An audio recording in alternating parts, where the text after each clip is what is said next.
دوستوں اور بزرگوں،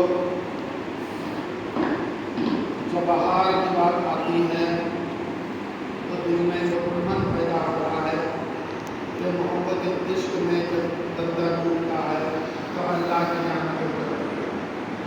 آئیے لطافت دو ارشادات کا ایک حدیث بتا کر میں اپنی گفتگو کو ختم کرتا ہوں۔ الحمدللہ الحمدللہ رب العالمین والصلاة والسلام علی سید المرسلین محمد وعلی آلہ واصحابہ اجمعین، اما بعد فاعوذ باللہ من الشیطان الرجیم، بسم اللہ الرحمن الرحیم، شہر رمضان الذی انزل فیہ القرآن، صدق اللہ العلی العظیم۔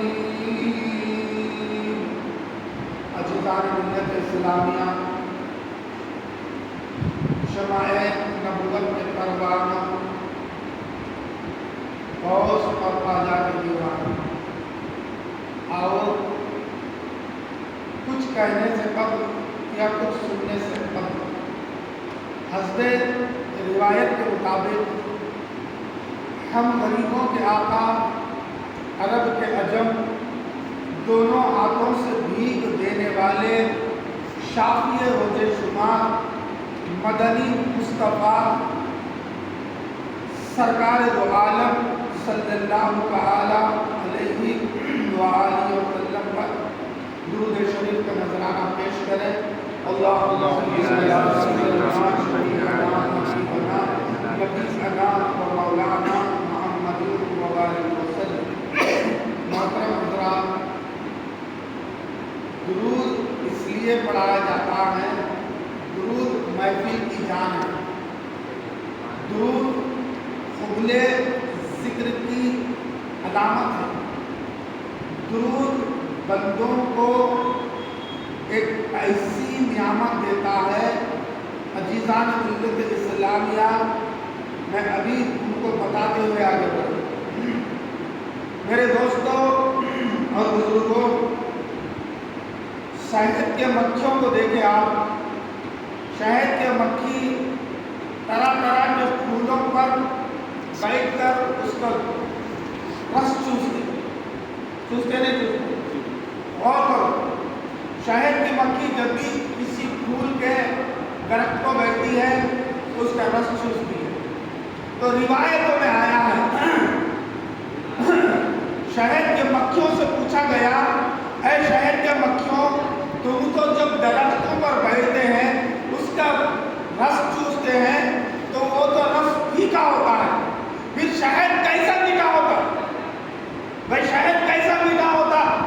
تو مکھیوں نے بتایا، جب ہم رس چوس کر اپنے چھتوں کی طرف جاتے یا اپنے گھروں کی طرف جاتے تو جانے کے بیچ میں ہم درود شریف پڑھتے ہوئے جاتے۔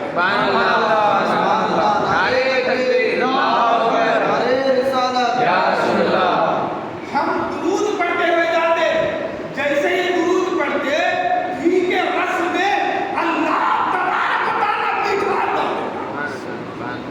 تو انسان کی زندگی میں بھی مٹھاس ہونا، انسان کی زندگی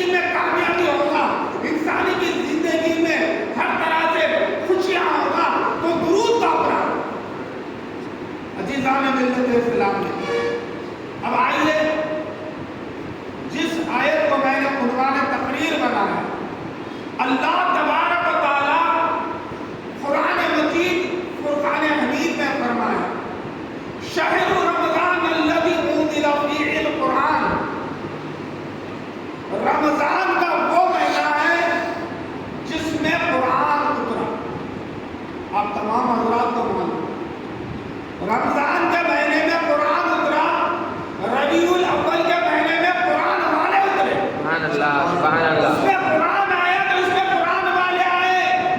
اللہ فرماتا ہے اگر ربیع الاول کے مہینے میں نبی نہ آتے تو نہ قرآن اترتا, نہ رمضان ہوتا, نہ کوئی دنیا کی وجود معرفت میں آتا. یہ تمام اس نبی کا صدقہ ہے. عزیزان ملت اسلامی, اب آئیے نبی کے بارے میں ہم کیا کہہ سکتے, ہم کیا بیان کر سکتے. مختصر سا بات بتا رہا ہوں, سمجھنے کی کوشش کیجیے. جب نبی صلی اللہ علیہ وسلم کی ولادت ہوئی تو عجیب معجزات پیدا ہوئے. نبی کی ولادت کے وقت یا نبی کی ولادت کے ساتھ جو محلات تھے, اس محلات میں لوگ جمع ہوئے صبح کے وقت. آج میرے گھر میں بیمار تھے, شفا مل گئی. آج میرے گھر میں بکریوں کو دودھ نہیں تھا, بکریاں اتنے دودھ دیے کہ میرے برتن بھر گئے. آج میرے گھر میں یعنی کہ تندرستی تھی, تمنگری پیدا ہو گئی. آج میرے گھر میں فلانا معجزہ ہوا. تو یہ لوگ محلے کے لوگ وعدہ کر رہے تھے. اتنے میں دوسرے صحابی بھاگ کر آئے اور کہنے لگے کہ آپ تو جو بول رہے ہیں یہ تو معمولی بات ہے, میں آج ایک ایسا معجزہ دیکھا کہ میں بیان نہیں کر سکتا. تو لوگ پریشان ہوئے, بتاؤ کیا دیکھے. جب نبی کی ولادت کے بعد ان کے دادا جان حضرت عبد المطلب جب معصوم بچے کے لے کر مکے کے طرف یعنی کہ مدینے کے طرف جانے لگے تو مدینہ خود سرکار کے طرف آنے لگا. مدینہ خود یعنی کہ مکہ خود سرکار کی طرف آنے لگا. عزیزان ملت اسلامیہ, اب اس سے ہم اندازہ لگا سکتے ہیں کہ سرکار کی ولادت اس لیے ہوا, اللہ تبارک و تعالیٰ نے زمین پر جب اپنی نعمتیں, اپنی برکتیں, اپنی کامیابی اتارنا چاہا تو نبی کو بھیجا. نبی سے پہلے جب کسی عرب کے گھر میں بچی پیدا ہوتی تو لوگ اس بچی کو زندہ دفن کر دیتے, اور کسی کے شوہر کا انتقال ہو جاتا تو اس عورت کا چہرہ دیکھنا بھی لوگ پسند نہیں کرتے. عزیزان ملت اسلامیہ, عزیزان ملت اسلامیہ, جب سرکار پیدا ہوئے تو لوگ عورت بچیوں کو اتنی محبت کرنے لگے کہ جب دفن کرنے کا رواج ختم ہو گیا. حالانکہ اللہ کے رسول صلی اللہ علیہ وسلم نے فرمایا کہ کسی کے گھر میں 2 عورت بچیاں ہوئے, ان کو اچھی طرح پال پوس کر شادی کرے تو جنت میں میرے ساتھ ہوگا وہ بندہ. عزیزان ملت اسلامیہ, ایسے کئی برکتیں, کئی کامیابیاں ہیں. اسی طرح میرے دوستوں اور بزرگوں, سرکار کے ایک مثال بتا. اللہ تبارک و تعالیٰ جب بندوں کو اپنی نعمت دینا چاہا, اپنی نعمت دینا چاہا تو بیچ میں ایک دینے والے کو بنا دیا. اب مثال کے طور پر اب اس بلڈنگ کے اوپر ہم چڑھنا چاہتے ہیں تو نیچے کی سیڑھی سے اوپر کی سیڑھی کو جاتے ہیں. تو اوپر کی سیڑھی چھت سے ملی ہوئی ہوگی, نیچے کی سیڑھی زمین سے ملی ہوئی رہتی. سمجھ گئے نا, اوپر کی سیڑھی چھت سے ملی ہوئی رہتی, نیچے کی سیڑھی زمین سے ملی ہوئی رہتی.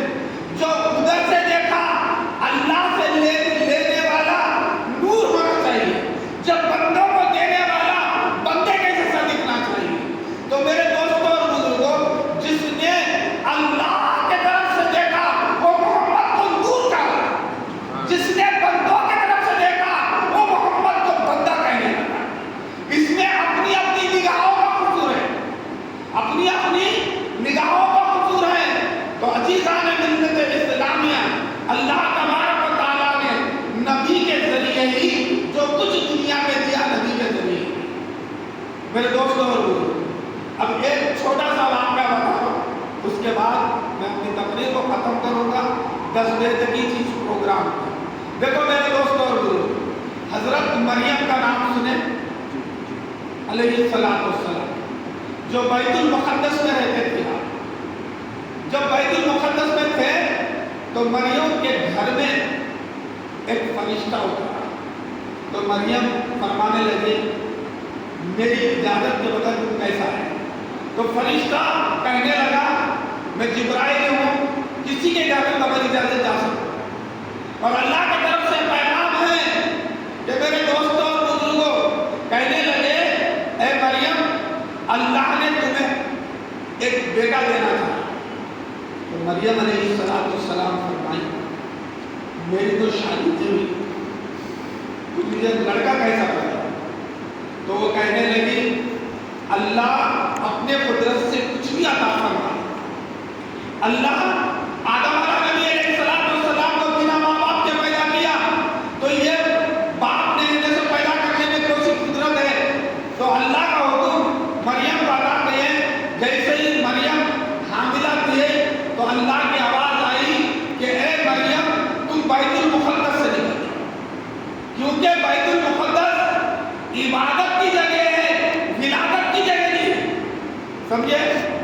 بیت المقدس عبادت کی جگہ ہے، ولادت کی جگہ نہیں۔ جب مریم باہر نکلی تو عرب کے ویران جگہ میں پھرنے لگی، پھر جیسے ہی ولادت کا وقت قریب ہوا، ولادت ہوئی، ولادت کے بعد اللہ تبارک و تعالیٰ نے آواز دی کہ اے مریم تم اب بیت المقدس چلے۔ دیکھو میرے دوستوں اور بزرگوں، بیت المقدس جس جیسا پاک عبادت کی جگہ ہے وہاں ولادت کی پرمیشن نہیں ہے۔ تو جب اللہ کا حکم ہوا، اللہ کی آواز آئی تو مریم کہنے لگی اے اللہ میں کیسے جاؤں، میرا شوہر نہیں ہے، لوگ اس بچے کو دیکھ کر کیا کہیں گے؟ تو اللہ تبارک و تعالیٰ نے آواز دی کہ اے مریم خاموش ہو جا، جاہلوں سے الجھنا نہیں، جب وقت آئے گا یہ بچہ گواہی دے گا۔ تو مریم معصوم بچے کو لے کر جب بیت المقدس گئی، لوگوں نے انگلیاں اٹھانا شروع کری، مریم کا تو شوہر نہیں ہے، میرے بچہ کہاں سے ہے؟ تو مریم علیہ السلام اللہ کی بارگاہ میں آواز دی تو 3 روز کا بچہ جھولے میں گواہی دیا میں اللہ کا عبد ہوں اور اللہ نے مجھے کتاب دی اور میں امت کے لیے رسول بنا کر بھیجا۔ تو عزیزان ملت اسلامیہ رسول بن کے آتا، ایوان نہیں بنتے۔ اسی طرح میرے دوستوں اور بزرگوں جب حضرت سیدنا علی رضی اللہ تعالیٰ کی ولادت ہوئی، ولادت کا وقت قریب آیا تو میرے دوستوں اور بزرگوں علی رضی اللہ تعالیٰ کی والدہ کو مکے میں بلایا گیا۔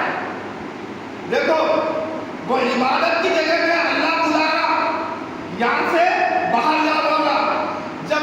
جب علی کی ولادت کا وقت قریب آیا تو علی کی والدہ کے لیے کعبہ پھٹ گیا، علی کی والدہ کعبے کے اندر چلی گئی۔ سبحان اللہ، سبحان اللہ۔ ایک کے لیے کعبہ پھٹا، دوسرے کے لیے کعبہ جھکا۔ سبحان اللہ، سبحان اللہ۔ نبی کے لیے کعبہ جھکا، علی کے لیے کعبہ پھٹا۔ سبحان اللہ، سبحان اللہ۔ عزیزان ملت اسلامیہ ہم کو اس سے یہ پتہ چل رہا کہ نبی صلی اللہ علیہ وسلم کی جو معراج ہے، جو دولت ہے وہ علی کو ملی، علی سے ولی کو ملی، ولی سے امت کو ملی۔ تو عزیزان ملت اسلامیہ زیادہ وقت میں آپ کا لینا نہیں چاہ رہا ہوں، اسی لیے کہ انشاءاللہ کل بھی پروگرام رکھا جائے گا۔ اب مختصر سی فاتحہ ہوگی سرکار روشن شہید پر، اس کے بعد مختصر دعا ہوگی، شیر بھی تقسیم کیا جائے گا۔ کل 11 تاریخ، کل انشاءاللہ تھوڑی دیر زیادہ پروگرام اور چائے کا انتظام ہوگا۔ 12 ربیع الاول کو اللہ موقع دیا انشاءاللہ کچھ یعنی کہ کھیر وغیرہ کا انتظام ہوگا، لیکن ظہر کے بعد اب آستانے روشن شہید پر چلیے وہاں دعا کریں۔